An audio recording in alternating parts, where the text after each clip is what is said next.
একটা এমএলএ হয়ে তার বড় বড় কথা। আমাদের একটা এমএলএ 294টা এমএলএকে হিলিয়ে রেখে দিয়েছে। পিসি ভাই খুব পাগল হয়ে গিয়েছে।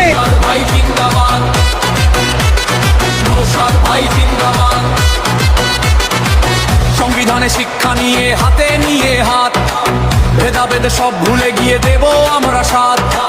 ভাইয়ে ভাইয়ে বিবাদ মেটায় ওই তো নওশাদ ভাই, ন্যায়ের পথে এগিয়ে চলাই মোদের পরিচয়। আইনশৃঙ্খলার ঝান্ডা হাতে গই বীরের দল, অঙ্গ থেকে বাংলা জুড়ে বাড়ছে মনের বল। দুর্নীতি আর জুলুমবাজি হবে এবার শেষ, নওশাদ ভাইয়ের নেতৃত্বে গর্ব সোনার দেশ। নওশাদ ভাই লড়ছে একা সাধারণের তরে, ইনসাফ এবার আসবেই আমাদের এই ঘরে ঘরে।